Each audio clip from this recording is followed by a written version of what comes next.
All right. Well,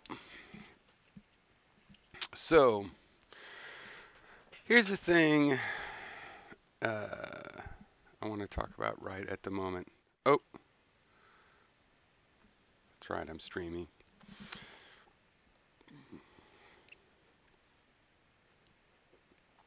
Okay. What's going on with me in terms of my social interaction with the wide world, such as this public dialogue of YouTube, that sort of thing, um, is I feel my benefit of the doubt for conservatives running out. I've read books like On the Conservative Mind from Burke to Eliot, and I think that's what it is. Yeah. And I've studied and valued conservatism. I think that just a natural language. Sometimes you want to be conservative, sometimes you want to be liberal. Should you give big portions at the group meal? I don't know. Are you on a life raft in the middle of the Pacific? Maybe you should be conservative. Is it Thanksgiving and it was a good year? Maybe you should be liberal. But I just, we're at the point where I have to admit that the benefit of the doubt is not being given back to me. For decades, it's just gotten worse and worse as I work with some conservatives. Overall, statistically, um, there's very little benefit of the doubt. Even things I agree with conservatives on, they don't want to work with you on. It's like, that's a slippery slope. If I agree with them on some subject, um, I'm just going to institute Sharia law and I'm pro crime as a liberal and whatnot. Now, am I really even a liberal? I mean, I think I'm a progressive libertarian.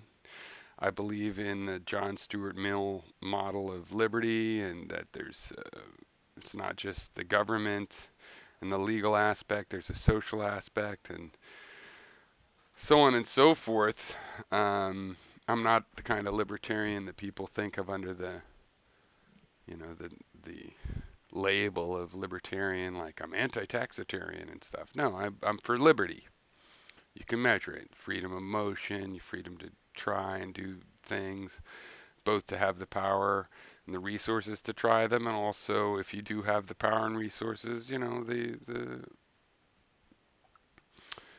freedom in the sense of a lack of impediment. People don't stop you. You know, you want to wear shorts, you can go ahead and do it. It just seems like things are so disingenuous. Now, some people will probably think, oh, well, you already refuse to cooperate. Like, hey, you're not a social justice warrior, it's just a liberal. It's not what we mean by that. Oh, you won't disavow social justice just because you get called that in the comments of people's videos when you just make your own statement clear? Well, then, okay, you are. You know, there's a division. It's us or them. You either join us in condemning this or you are that, and et cetera, et cetera.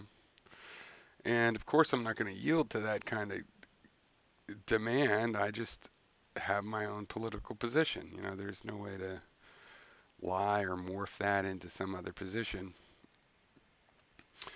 And on Facebook, because I've been using the Facebook because I was using it to keep up with current events on the Hawaii eruption, for the last 6 months or whatever it's been. And somebody posted, oh, we don't all have to agree with each other to be kind to each other.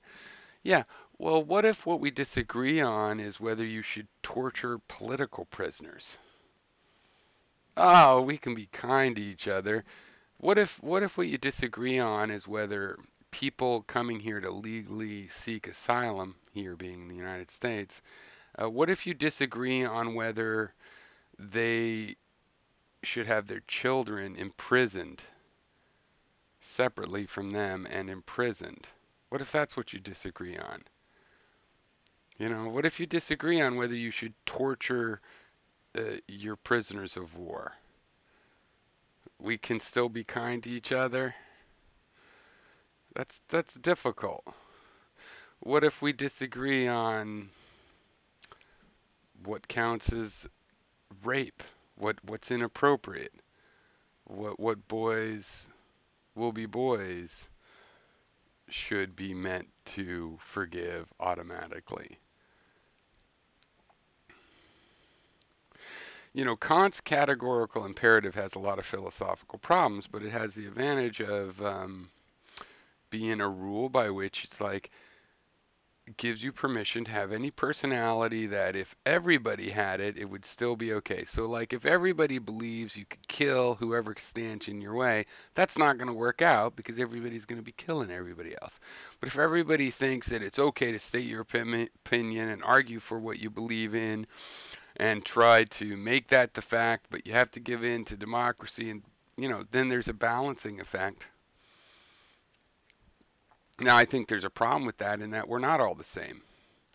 It's perfectly okay for some people to be, you know, I don't know, to do something for you that you wouldn't do for them, and you do for them something they wouldn't do for you because one of you's a doctor and the other one is I don't know, something else. The other person's a garbage man. It's like the doctor wouldn't pick up your garbage, but you wouldn't cut someone open and try to replace their spleen. It's just kind of frustrating because I really have tried to work together, but it's this same old thing I made in the video before last, I think it was, where somebody's like, I'm not sure you support free speech. Yeah, that's the topic. I support free speech because it's the right to be honest, so you don't have to lie about what you believe. But if you're lying about what you believe, that's not under free speech. And if you're making money on lying about what you believe, that's not only not free speech, that's fraud. That's what I think. So it creates a conundrum because you just can't automatically, if you're going to sweep lying into the area protected under the banner of free speech, then you've just polluted the concept of free speech, and you've made the conundrum. I don't really think it is a conundrum unless you are trying to say that because people disagree on the truth, that there is no such concept, there is no criteria, and of course there is a criteria for what is the truth or not.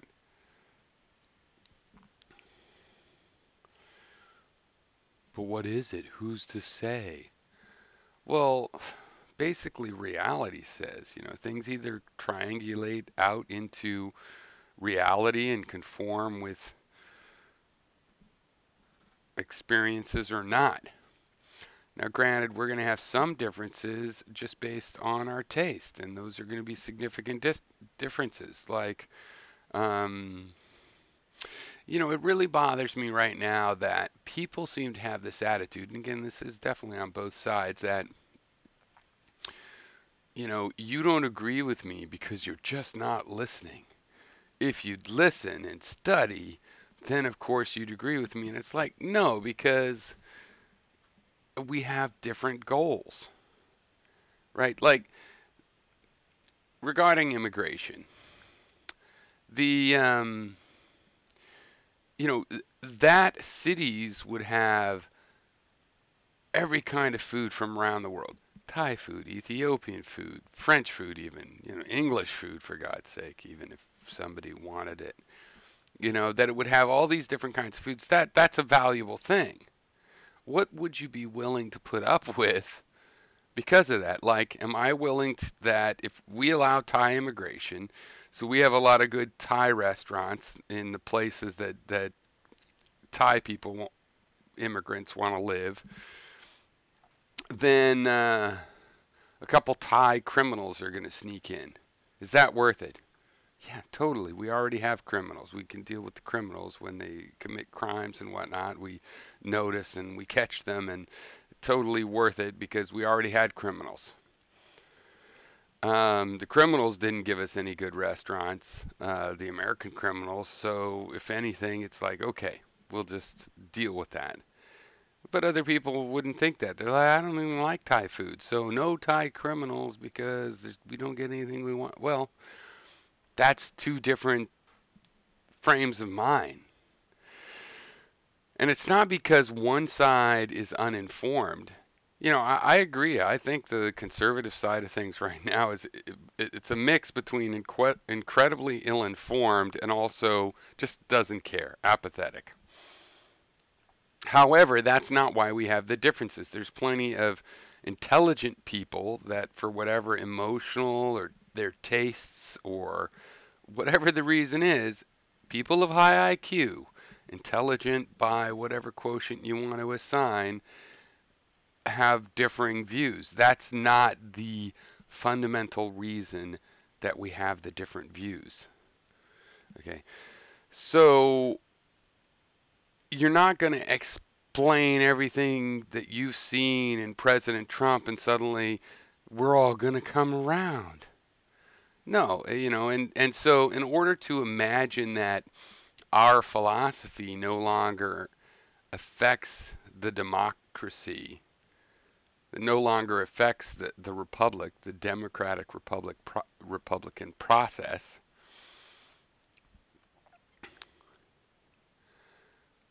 that's not going to happen. We're going to still be here. We are going to affect it. You're going to affect it.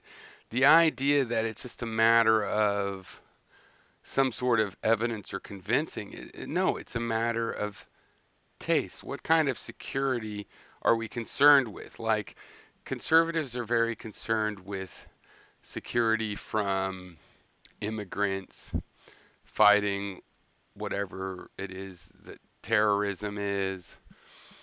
And, I see those. Those are things that are important to me. But equally to me is the fact that if you work your whole life, it shouldn't be possible to fall through the cracks and end up homeless. Social Security, Medicare.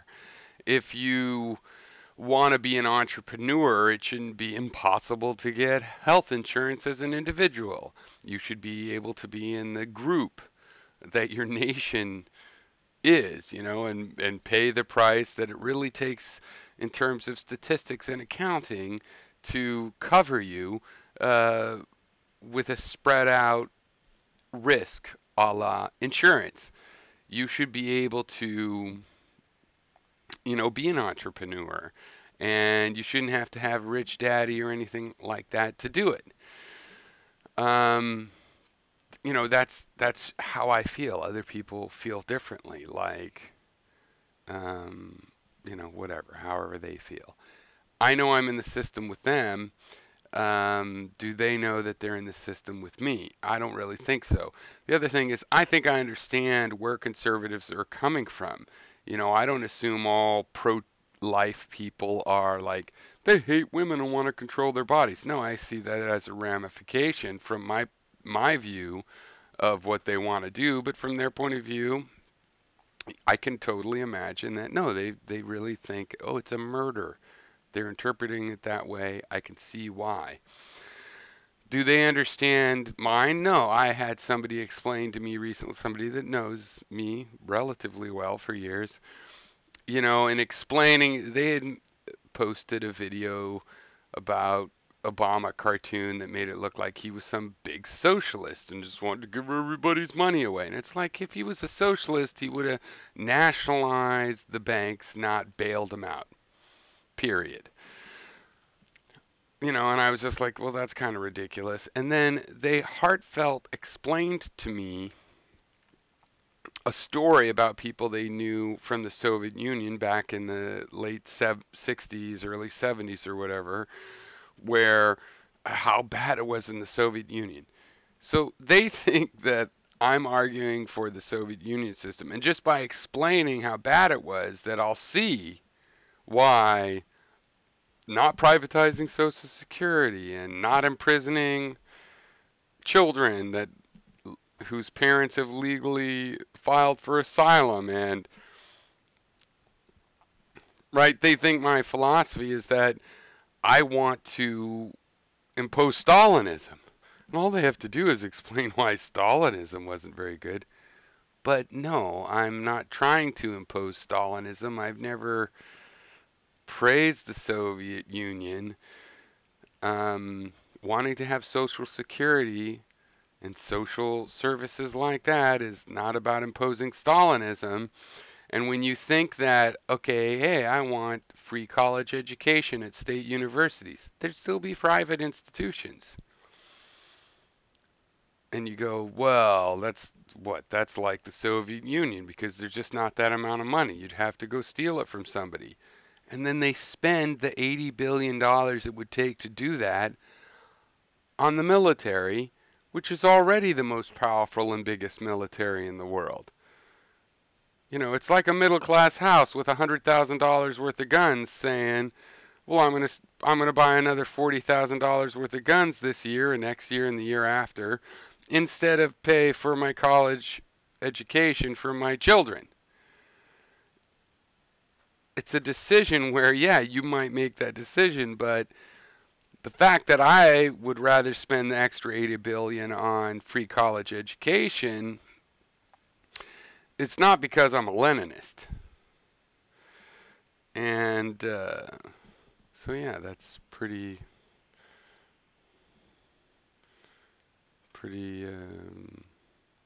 frustrating. And yeah, it's changing me. And you want to go, oh, I think maybe you're not being as open. Yeah, that's what I'm saying. I'm not feeling as open-minded because you're going to say free speech is about someone like Alex Jones, seriously, and you want me to take that? Is that would have to be meant to make free speech look bad if you can lie in order to make money off of selling fear products. You're losing your vitality. You need dried goods. That's your ultimate argument for free speech of why we have to protect it. Because there is another alternative of I believe in free speech. I'm never going to not believe in free speech. But if you're going to protect your lies, then I'm like, you know what? Fuck that shit. Just like being a gun owner, I'll protect myself. Go ahead and deplatform people, and I'll just protect myself. I'll speak out against it. I'll platform myself. I know how to put up a website, and we could just fight it that way. Because I don't really want to spend my energy protecting Alex Jones just so I can be called pro-crime and wanting Sharia law and love rape if a Muslim does it and all of that other bullshit. But it seriously is, it really is frustrating in the sense that I don't want, I liked being a zealous, yes, ACLU, protect the Nazi marches. I liked being that kind of a free speech advocate. And now I have to question it. Now I have to even just question how the whole thing works. And it's like, there's no sign that the whole degradation of our democratic system is in process. You used to need 2/3, right? You used to need, if you really pissed off any more than 1/3 of the people in the Senate, you couldn't get a Supreme Court justice. And the point was, choose a moderate one. You can't choose a way far out right or way far out left. You need some of the other party because you can only have 1/3 of the people that are against them. And that gets you mainstream people. Now, I like radical people in my own personal life as my friends to hang out with, play music with. But it's good that judges aren't like that. It's good that judges are a little more mainstream, a little more whatever counts as mainstream at that time. They provide this, this weight, this inertia or counterbalance that keeps things steady and smooths, because in any 2 or 5 year period, people might get into all kinds of different things. You want judges to be like, cutting through some of that inertia and not swinging or blowing with the wind or whatever the metaphor is you'd want to use. So anyway, at this point, I don't really expect, a coherent feedback, but that is sort of the point of all my videos, coherent feedback. Um, I'm sure many people are think like, no, you're always radical. No, you otherized me, and if anything, it's a self-fulfilling prophecy, that I should become more zealous. I'm still not choosing a side other than my own side. But which side is that? Yeah, well, it's definitely the anti-Alex Jones type of conservatism. You know, I like the Burke kind of, you know, well, I'm not saying I like it. I respect the classical conservatism.